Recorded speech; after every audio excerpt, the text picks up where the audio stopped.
It happened in early October, 2003. I remember because the leaves had just started falling thick across the yard, and it had rained every single day that week. The kind of persistent grey dampness only the Pacific Northwest knows. I was living alone with my younger brother, Sam, who was 13 at the time. Our mom had taken a temporary night shift job down in Everett, which meant she was gone from 6 p.m. to 7 a.m., 5 nights a week. I was 17 and technically in charge, though I barely had a grip on myself back then. Our house was a rental, a one-storey with beige siding and a rust-stained driveway on a cul-de-sac near Little Mountain Road.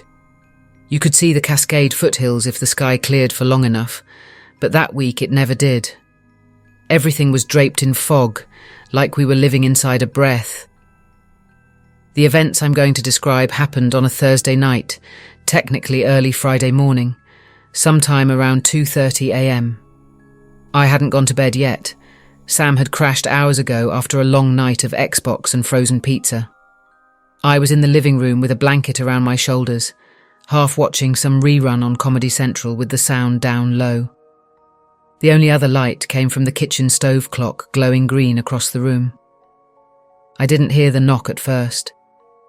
It was subtle, like something dry and soft brushing against the door instead of someone knocking. I thought maybe it was the wind, but there was no wind. Not that night. Just thick, wet silence. The kind that smothers even your own breathing. The second knock was clearer. It came as 3 slow taps, evenly spaced. Not aggressive, not hesitant either. I paused the TV and sat still, the blanket sliding down my arms. I don't know why I didn't go straight to the door. Something stopped me.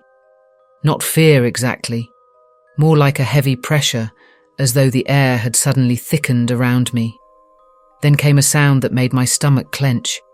A soft voice, maybe a teenager's, speaking just loud enough for me to hear. It said my name. Not my nickname, not what my family or friends called me. My full name. My legal birth certificate name that nobody ever used. Not even my mom when she was mad at me. I stood up too fast and nearly tripped on the blanket. I moved toward the door and then stopped halfway across the living room, suddenly unsure what the hell I thought I was doing. Whoever was outside the door knew my name, and they weren't whispering it. They were speaking it, flat and smooth and emotionless.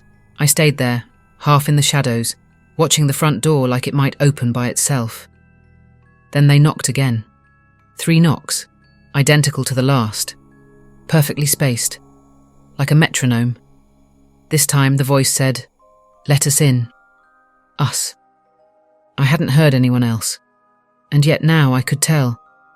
There were 2 people outside. The voice that had said my name was not the same one that just spoke. Neither of them sounded natural. They spoke like they were mimicking human speech, like someone who had never learned emotion or cadence. Just flat tones. Perfect spacing, the way you might read a script in monotone if you didn't understand what the words meant. I took a step back. There's a narrow window next to our door, vertical and maybe 6 inches wide. It had a stained glass pattern, so you couldn't see details, just shapes and shadows. I leaned slightly to the side to glance at it, not enough to be seen. 2 silhouettes stood on the porch, short, maybe kid-sized, maybe not. They weren't moving, not swaying, not shifting their weight, not breathing from what I could tell, just standing there, unmoving. I didn't speak. I didn't move. They said my name again. This time, both voices at once. The air felt like it dropped 10 degrees. A thick weight settled into the house. I know this sounds insane, but it was as if the very walls were absorbing the sound, muting everything. No creaks, no distant traffic, no hum of the fridge, just silence so deep it almost rang in my ears. Then came a 3rd knock. This one different. Not on the door. On the living room window behind me. I turned so fast I nearly fell. My heart was hammering now. There was no one outside that window, There shouldn't be. Our porch was in front. You had to step through gravel and soaked grass to get to the side window, and we had no path. No reason for anyone to be there. I ran to Sam's room. Not sure what I thought I'd do, but I had to make sure he was safe. He was still asleep, breathing deep under his covers. I didn't wake him. Something about the idea of him being aware of what was happening felt wrong, like it would give those things outside more power. I stood in his room, heart racing, trying to decide what to do. Then it came again. The voice. Not from the front this time. Not from the side window. It was behind the house. Behind the house. Clear as anything. Coming from just beyond the back door. A voice I didn't recognize, but one that knew exactly who I was. It said very calmly, "We see you." I didn't move. I couldn't move. Then came the unmistakable sound of the back door handle. A soft metal click, as though someone were testing it, gently trying to open it. I snapped out of whatever daze I'd been in and rushed to the kitchen. That door was always locked. Always. I grabbed the nearest thing I could find, a cast iron pan, and stood across the kitchen from the back door, breathing through clenched teeth. I didn't hear anything else. Not for a full minute. Then came a final knock. But it wasn't on the door. It was on the glass. The kitchen had a small window next to the door, over the sink. A tap, sharp and deliberate, like someone using a single knuckle to announce themselves. I didn't look. I couldn't.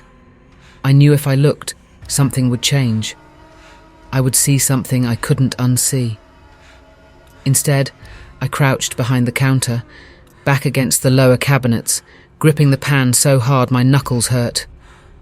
The knocking stopped. A few minutes passed, or maybe more. Time didn't feel real anymore. Eventually I crawled back to Sam's room and sat on the floor next to his bed, knees pulled to my chest. I didn't sleep. When the sun finally came up, the air in the house felt lighter, like whatever had happened had slipped away. I checked the doors and windows. Nothing broken. No footprints. Just a strange smudge on the kitchen window, like someone had leaned their forehead against it. I wiped it away with a dishcloth and tried to pretend it wasn't shaped like a child's face. We never talked about it. I never told Sam. I didn't even tell our mum when she came home that morning. I couldn't explain it, not in a way that would make sense. But it stayed with me. The voice, the calmness, the pressure in the air, the absolute bone-deep certainty that whatever was outside that night was not human, not pretending to be human, not wearing a mask, just something else, waiting to be let in. And they used my name. I've moved 3 times since then, different cities, different coast. But I still don't answer knocks after midnight. I don't care if I'm expecting someone or not. If they don't announce themselves, and if I don't see their eyes through a peephole first, real, normal, human eyes, I don't open the door. Because I've seen what happens when something that shouldn't know your name comes looking for you. And I know they're still out there, waiting.